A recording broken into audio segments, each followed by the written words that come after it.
जय हिंद दोस्तों, स्वागत है आपका हमारे YouTube चैनल में। आज की वीडियो में हम लेकर आए हैं आपके लिए यहाँ पर हिंदी साहित्य के बहुत ही महत्वपूर्ण क्वेश्चन आंसर। तो वीडियो को पूरा अवश्य देखें। अगर आप चैनल पर पहली बार आए हैं तो चैनल को सब्सक्राइब कर लें, बेल आइकन दबाएं, ऑल पर क्लिक करें ताकि ऑल वीडियो की जानकारी आपके यहाँ तक पहुँचे। ज़्यादा से ज़्यादा वीडियो को शेयर करना है और वीडियो को लाइक करना ना भूलें।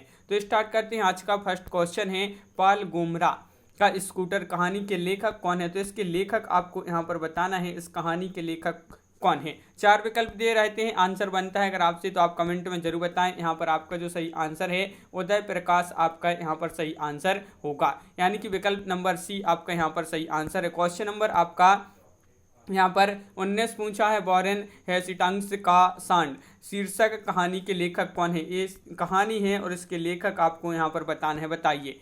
तो स्वयं प्रकाश हैं, उदय प्रकाश, अरुण प्रकाश या इनमें से कोई नहीं। तो आपका सही आंसर यहाँ पर होगा विकल्प नंबर सी, यानी कि उदय प्रकाश आपका यहाँ पर सही आंसर है। क्वेश्चन नंबर आपका यहाँ पर 20 पूछा है, निर्मल वर्मा की चर्चित कहानी संग्रह है परिंदे, बंजर, तलाश या इनमें से कोई नहीं।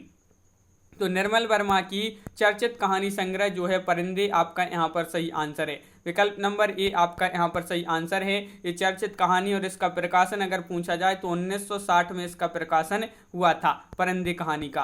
अगला क्वेश्चन क्या पूछा गया है? तो यहाँ पर आपका अगला क्वेश्चन दिया गया है, क्वेश्चन नंबर 21। क्या दिया गया है कि फणेश्वरनाथ रेणु की कौन सी कहानी है? तो रस प्रिया है या रसिक प्रिया है या रस आकेटक है या फिर प्रिया नीलकंठी। तो क्वेश्चन नंबर 21 का आपका जो सही आंसर है कि फणेश्वरनाथ रेणु की कौन सी कहानी है, तो आपका यहाँ पर सही आंसर होगा रसप्रिया। रसप्रिया यानी कि विकल्प नंबर 1 आपका यहाँ पर सही आंसर है। रसप्रिया राइट आंसर है, विकल्प नंबर ए। क्वेश्चन नंबर आपका यहाँ पर 22 पूछा गया है, तीसरी कसम फिल्म किस लेखक की कहानी पर बनाई गई है? तीसरी कसम जो फिल्म है ये किस लेखक पर बनाई गई है, ये आपको यहाँ पर बताना है। तीसरी कसम फिल्म बताना है प्रेमचंद्र, चंद्रधर शर्मा गुलेरी, फणेश्वरनाथ रेणु या फिर जैनेन्द्र कुमार। तो आपका यहाँ पर सही आंसर है, ये बनाई गई है जिस पर फणेश्वरनाथ रेणु आपका यहाँ पर राइट आंसर है, बिल्कुल सही। ये क्वेश्चन आपके पूछे गए क्वेश्चन है पीजीटी टीजीटी की परीक्षा में। क्वेश्चन नंबर आपका यहाँ पर 23 पूछा है, कहानीकार के रूप में व्याख्यात पुरातत्ववेत्ता कौन है? बताइए। क्वेश्चन नंबर 23 है, महत्वपूर्ण है और इसका जो सही आंसर है वह क्या होगा? Right answer. कहानीकार के रूप में व्याख्यात पुरातत्ववेत्ता हैं जो, तो आपका यहाँ पर सही आंसर है वह कौन है? तो पंडित चंद्रधर शर्मा गुलेरी आपका विकल्प नंबर ए आपका यहाँ पर सही आंसर है। ये आपका जो है पीजीटी 2015 में आपका पूछा गया था। क्वेश्चन नंबर 24 पूछा है, मलबे का मालिक कहानी का कथ्य क्या है? तो कथ्य बताना है, सांप्रदायिकता है, प्रदूषण है, पर्यावरण है या फिर भारत पाक विभाजन। क्वेश्चन नंबर 24 है, महत्वपूर्ण है और आपका यहाँ पर जो सही आंसर है मलबे का आदमी कहानी का कथ्य जो है वह है भारत पाक विभाजन। भारत पाक विभाजन आपका यहाँ पर सही आंसर है। क्वेश्चन नंबर 25 यहाँ पर देख लेते हैं, क्या पूछा गया है? क्वेश्चन नंबर 25 तो आपका ये रहा क्वेश्चन नंबर 25 की निम्नलिखित में से राजेंद्र यादव की कहानी कौन सी है? तो वह कहानी आप यहाँ पर बताइए। 4 विकल्प आपके यहाँ पर दिए गए हैं और क्वेश्चन नंबर 25 है और 25 का आपका जो सही आंसर है वह आपका राइट आंसर जहाँ लक्ष्मी कैद है, यानी कि यहाँ पर राजेंद्र यादव की कहानी बताना है जहाँ लक्ष्मी कैद है। तो विकल्प नंबर बी आपका यहाँ पर सही आंसर होगा। क्वेश्चन नंबर 26 क्या पूछा है, नई कहानी आंदोलन के प्रमुख कहानीकार हैं? 2010 में ये पीजीटी में पूछा गया है कि नई कहानी आंदोलन के प्रमुख कहानीकार हैं मोहन राकेश, यशपाल, जैनेन्द्र या फिर इलाचंद जोशी। तो क्वेश्चन नंबर 26 का आपका जो सही आंसर है वह है आपका राइट आंसर यहाँ पर 26 का विकल्प नंबर ए, यानी कि मोहन राकेश आपका यहाँ पर सही आंसर होगा। मोहन राकेश आपका राइट आंसर है, बिल्कुल सही। क्वेश्चन नंबर आपका 27 ये रहा। क्वेश्चन नंबर 27 आपसे यहाँ पर पूछा है, नई कहानी की विशेष उपलब्धि किस क्षेत्र में रही है? तो बताइए। बदलते सामाजिक पारिवारिक रिश्तों के चित्रण में, महानगरीय संत्रास के चित्रण में या व्यक्ति के अकेलेपन के चित्रण में या राजनीतिक मोह भंग के चित्रण में। क्वेश्चन नंबर 27 का आंसर बताना है, नई कहानी की विशेष उपलब्धि किस क्षेत्र में रही है? तो आपका राइट आंसर है ये जो है बदलते सामाजिक पारिवारिक रिश्तों के चित्रण में। तो विकल्प नंबर ए आपका यहाँ पर सही आंसर है। क्वेश्चन नंबर आपका यहाँ पर 28 पूछा गया है, देखिए यहाँ पर आपका क्वेश्चन नंबर 28 है, इनमें से शिव मूर्ति की कहानी नहीं है। तो देखिए नहीं पूछा है आपसे, यहाँ पर बताइए नहीं है तो भरतनाट्यम या कसाईवाड़ा या त्रिया चरित्र या फिर अकर्मक क्रिया। क्वेश्चन नंबर 28 है, महत्वपूर्ण है। राइट आंसर आपका यहाँ पर जो होगा वह होगा आपका अकर्मक क्रिया, यानी कि विकल्प नंबर डी आपका यहाँ पर सही आंसर है। बिल्कुल सही, विकल्प नंबर डी राइट आंसर है। क्वेश्चन नंबर 29 पूछा गया है आपसे यहाँ पर, कसाईवाड़ा कहानी के लेखक कौन हैं? शिवमूर्ति हैं, अखिलेश हैं, सतीश हैं, जमाली या फिर मंजूर एहतेशाम। आपका यहाँ पर राइट आंसर क्या होगा? कसाईवाड़ा के कहानी के लेखक पूछा है तो शिवमूर्ति आपका विकल्प नंबर ए यहाँ पर सही आंसर है। बिल्कुल सही। क्वेश्चन नंबर 30 आपका यहाँ पर क्या पूछा गया है? देखिए हिंदी की प्रसिद्ध कहानी है कसाईवाड़ा और इसके लेखक कौन है? तो ये क्वेश्चन फिर से डबल हो गया है, आपका शिवमूर्ति आपका राइट आंसर होगा।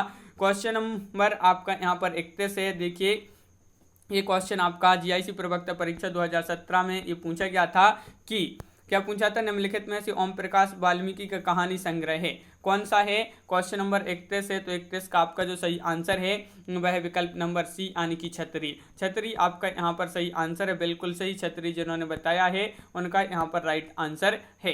क्वेश्चन नंबर 32 आपसे यहाँ पर क्या पूछा है? 32वां क्वेश्चन है, राजा निर्वस्या कहानी के लेखक कौन है? तो यहाँ पर राजा निर्वस्या कहानी के लेखक आपसे यहाँ पर पूछा गया है, तो क्या होगा इसका सही आंसर? तो आपका राइट आंसर है 32 का आपका कमलेश्वर आपका यहाँ पर सही आंसर है, बी राइट आंसर है। बिल्कुल सही, कमलेश्वर आपका सही आंसर होगा।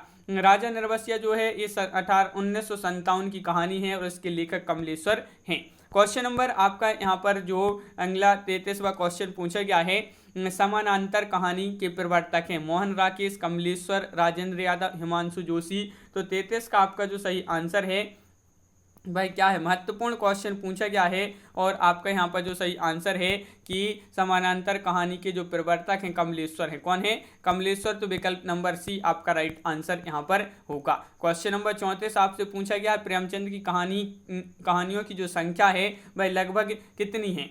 ये क्वेश्चन तो बहुत ही महत्वपूर्ण क्वेश्चन पूछा गया है कि प्रेमचंद जी की जो कहानियों की संख्या है वह कितनी है। पीजीटी 2015 में ये क्वेश्चन पूछा गया था दिल्ली केंद्रीय विद्यालय में। तो आपका यहाँ पर सही आंसर होगा विकल्प नंबर बी यानी कि 300 के लगभग कहानी है प्रेमचंद जी की। तो ये आपको यहाँ पर विकल्प नंबर बी जो है वह याद रखना है। अगला क्वेश्चन क्या पूछा है? तो यहाँ पर क्वेश्चन नंबर 35 पूछा है, नमक का दरोगा कहानी के लेखक हैं। क्वेश्चन नंबर 35 में आपको बताना है कौन है इस कहानी के लेखक। नमक का दरोगा कहानी के लेखक जयशंकर प्रसाद हैं, गुलाब राय हैं, प्रेमचंद्र हैं या फिर रामचंद्र शुक्ल हैं। तो 35 का आपका जो सही आंसर है विकल्प नंबर बी राइट आंसर है, यानी कि प्रेमचंद्र आपका यहाँ पर सही आंसर होगा। विकल्प नंबर आपका बी यहाँ पर सही आंसर है। क्वेश्चन नंबर आपका यहाँ पर अगला क्या पूछा गया है? तो अगला क्वेश्चन यहाँ पर दिया गया है, देख लेते हैं। आपका अगला क्वेश्चन है क्वेश्चन नंबर 36, प्रेरणा नामक कहानी रचित है। तो ये आपके लिए बताना है, तो नगेंद्र द्वारा, जयशंकर प्रसाद द्वारा, हजारी प्रसाद द्विवेदी द्वारा या प्रेमचंद जी द्वारा। तो क्वेश्चन नंबर 36 है, महत्वपूर्ण है और इसका जो सही आंसर होगा वह है विकल्प नंबर डी यानी कि प्रेमचंद्र जी द्वारा रचित है ये कहानी प्रेरणा। क्वेश्चन नंबर आपका यहाँ पर जो 37वां पूछा, प्रेमचंद जी की अंतिम कहानी थी, ये आपका देखिए 2002 में पूछा गया महत्वपूर्ण क्वेश्चन है पीजीटी में। ईदगाह, ठाकुर का कुआं, कफन या बड़े घर की बेटी। तो आपका सही आंसर है कफन। ये जो है इनकी अंतिम कहानी मानी जाती है कफन, किसकी? प्रेमचंद जी की। क्वेश्चन नंबर आपका यहाँ पर 38 कौन सी कहानी घटना प्रधान है? तो कौन सी वह कहानी है जो घटना प्रधान है? घटना प्रधान कहानी बताना है कौन सी है। तो आपका यहाँ पर सही आंसर यहाँ पर जो होगा वह विकल्प नंबर सी पंच परमेश्वर आपका यहाँ पर सही आंसर है। बिल्कुल सही, पंच परमेश्वर राइट आंसर है। झबरा किस कहानी का पात्र है? क्वेश्चन नंबर आपका यहाँ पर 39 है। 39 का आंसर बताना है, झबरा किस कहानी का पात्र है? कफन, दो बैलों की कहानी या फिर पूस की रात या फिर ईदगाह है। तो 39 का आपका जो सही आंसर है वह क्या होगा बताइए। महत्वपूर्ण क्वेश्चन है और आपका पूस की रात यहाँ पर राइट आंसर होगा। पूस की रात जिन्होंने बताया विकल्प नंबर बी उनका यहाँ पर सही आंसर है। जो है झबरा प्रेमचंद की एक कहानी है और पूस की रात का पात्र है। और इस कहानी के पात्र हल्कू है, मुन्नी, सहना, झबरा। झबरा जो है हल्कू के कुत्ते का नाम है। तो ये आपको यहाँ पर ये पात्र जो पूछे जाते हैं इस प्रकार कि ये कौन से कहानी का ये पात्र हैं। क्वेश्चन नंबर आपका यहाँ पर 40 पूछा गया है। क्या पूछा गया है यहाँ पर कि कफन कहानी में घीसू और माधव कफन के पैसों का क्या करते हैं। तो क्वेश्चन नंबर 40 है और 40 का आपका जो सही आंसर है वह है आपका राइट आंसर विकल्प नंबर डी, यानी कि उपरोक्त दोनों काम करते हैं। उपरोक्त दोनों काम करते हैं। यहाँ पर देख लेते हैं कौन कौन से, यहाँ पर देखिए विस्तृत में। कफन कहानी में घीसू और माधव कफन के पैसों से शराब, पूड़ियाँ, भुनी हुई मछलियाँ आदि खरीद कर खाते हैं। ये जो है आपका यहाँ पर सही आंसर होगा। तो इस प्रकार आपका यहाँ पर ए जो है ए और बी आपका यहाँ पर राइट आंसर है। क्वेश्चन नंबर आपका यहाँ पर 41 पूछा है। क्या पूछा है देख लेते हैं। क्वेश्चन नंबर 41 आपका यहाँ पर दिया गया है, देखिए ए है। क्वेश्चन नंबर 41 है कि दामुल का कैदी के लेखक कौन है। तो क्वेश्चन नंबर 41 का आपका जो सही आंसर है दामुल का कैदी पूछा है, तो इसके जो लेखक हैं प्रेमचंद जी हैं, यानी कि विकल्प नंबर सी राइट आंसर है। ये उनकी प्रारंभिक कहानी है, किसकी, प्रेमचंद जी की। क्वेश्चन नंबर आपका यहाँ पर 42 पूछा है निम्नलिखित में से किस कहानी के लेखक प्रेमचंद नहीं हैं। नहीं पूछा है आपसे, वह कहानी बता दीजिए जिसके लेखक प्रेमचंद जी नहीं है। बड़े घर की बेटी, ठाकुर का कुआं, या मिस्र, पद्मा, या फिर छोटा जादूगर। तो आपका यहाँ पर 42 का राइट आंसर होगा छोटा जादूगर, यानी कि विकल्प नंबर डी आपका यहाँ पर सही आंसर है। छोटा जादूगर जो है ये किसके, जयशंकर प्रसाद द्वारा लिखी गई एक कहानियां हैं, ये प्रेमचंद जी की कहानी नहीं है। क्वेश्चन नंबर आपका 43 यहाँ पर प्रेमचंद्र जी की कौन सी कृति अंग्रेजों द्वारा जब्त कर ली गई थी। ये क्वेश्चन तो बहुत ही महत्वपूर्ण है, कई बार पूछा गया है एग्जाम में। तो वह कौन सी कृति है प्रेमचंद जी की जिसको अंग्रेजी सरकार द्वारा जब्त कर लिया गया था। तो वह कृति थी सोजे वतन। सोजे वतन यानी कि विकल्प नंबर बी आपका राइट आंसर है। देखिए सोजे वतन यानी देश का दर्द जो है प्रेमचंद जी की उर्दू कहानी का है पहला संग्रह 1907 में नवाब राय, यानी कि घर का नाम धनपत राय है इनका, नवाब राय नाम से छपा है। अंग्रेजी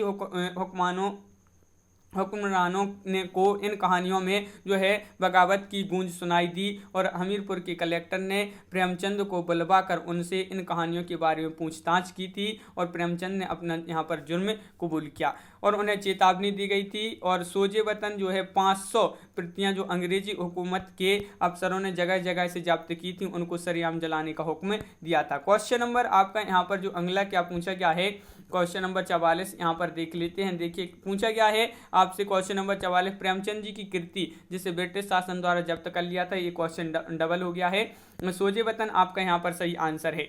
तो यहाँ पर आपका क्वेश्चन नंबर 45 पूछा गया है। क्या पूछा गया है देखिए कि प्रेमचंद की किस कृति को प्रतिबंधित किया गया था। तो देखिए वही क्वेश्चन यहाँ पर भी पूछा गया है, यहाँ पर पूछा गया है कि प्रतिबंधित किया गया था। तो वह सोजे वतन ही वह कृति थी जिसको प्रतिबंधित कर दिया गया था, प्रेमचंद जी की एक कृति थी। यहाँ पर क्वेश्चन नंबर 46 पूछा गया है कि प्रेमचंद उर्दू में किस नाम से लिखती थी, धनपत राय से, नवाब राय से, गणपत राय से, या फिर इनमें से कोई नहीं। क्वेश्चन नंबर 46 है और 46 का आपका जो सही आंसर है वह है आपका विकल्प नंबर बी, यानी कि उर्दू में ये लिखते थे नवाब राय के नाम से। नवाब राय आपका यहाँ पर सही आंसर होगा। गुंडा कहानी प्रसाद के किस कहानी संग्रह में संकलित है। गुंडा कहानी इंद्रजाल में, प्रतिध्वनि में, आकाशदीप में, या फिर आंधी में। तो 47 का आंसर बताना है। क्या होगा इसका राइट आंसर 47 का, बताइए। 47 का ये राइट आंसर है। इंद्रजाल में गुंडा कहानी प्रसाद के किस कहानी संग्रह में संकलित है। तो इंद्रजाल में संकलित है, विकल्प नंबर ए आपका सही आंसर है। और अगला क्वेश्चन क्या पूछा गया है यहाँ पर, तो क्वेश्चन नंबर आपका यहाँ पर 48 क्या पूछा गया है देख लेते हैं। तो ये रहा आपका क्वेश्चन नंबर 48। प्रसाद की गुंडा कहानी में इतिहास की किस युग का चित्रण है। सल्तनत युग, मुगल शासकों का युग, विक्टोरिया का शासन, ईस्ट इंडिया कंपनी का समय। 48 का आंसर बताना है। तो 48 का आपका जो सही आंसर है वह है विकल्प नंबर डी, यानी कि ईस्ट इंडिया कंपनी का समय। इसमें जो है गुंडा कहानी में इतिहास का चित्रण हुआ है। क्वेश्चन नंबर आपका यहाँ पर पूछा गया है 49 नारी पात्र मधुलिका का संबंध किस कहानी से है। आकाशदीप से, देवदासी से, पुरस्कार से, या फिर इंद्रजाल से। क्वेश्चन नंबर 49 महत्वपूर्ण क्वेश्चन है। और ये क्वेश्चन आपका 2009 में पीजीटी में पूछा गया, महत्वपूर्ण क्वेश्चन है। राइट आंसर है पुरस्कार। जो नारी पात्र है मधुलिका, इनका संबंध है पुरस्कार कहानी से। क्वेश्चन नंबर यहाँ पर देखिए, अगला क्वेश्चन क्या पूछा गया है, क्वेश्चन नंबर 50, कहानी संग्रह दूसरा ताजमहल की लेखिका कौन है। दूसरा ताजमहल की लेखिका कौन है। ममता कालिया है, नासिरा शर्मा है, क्षमा कौल है, अनीता जैन है। तो क्वेश्चन नंबर 50 का राइट आंसर आपका यहाँ पर जो होगा वह है विकल्प नंबर 1 यानी कि नासिरा शर्मा। नासिरा शर्मा आपका यहाँ पर सही आंसर होगा, बिल्कुल सही। नासिरा शर्मा जिन्होंने बताया है उनका यहाँ पर सही आंसर यहाँ पर है। इलाहाबाद में जन्मी नासिरा शर्मा जो सृजनात्मक लेखन के साथ ही स्वतंत्र पत्रकारिता में संलग्न है। कहानी, उपन्यास, नाटक, लेख और सांस्कृतिक एवं कलात्मक गतिविधियों के लिए प्रसिद्ध हैं और कहानी संग्रह दूसरा ताजमहल ख्याति प्राप्त है इनको, नासिरा शर्मा जी को, और इनकी अन्य कहानियां भी हैं बहुत सारी। तो इस प्रकार आज की वीडियो में बस इतना ही। अपन ने यहाँ पर बहुत ही महत्वपूर्ण क्वेश्चन कवर किए हैं कहानी से संबंधित। तो ये क्वेश्चन आपकी कैसे लगे कमेंट में जरूर बताएं। इसी तरह बहुत सारी वीडियो आने वाली हैं, तो आप चैनल को सब्सक्राइब कर लें, बेल आइकन दबाएं, ऑल पर क्लिक करें ताकि ऑल वीडियो की जानकारी सबसे पहले आपके यहाँ तक पहुँचे। ज़्यादा से ज़्यादा वीडियो को शेयर करें और वीडियो को लाइक करना ना भूलें। तो आज की वीडियो में बस इतना ही। सभी के लिए बहुत बहुत धन्यवाद। सभी के लिए जय हिंद।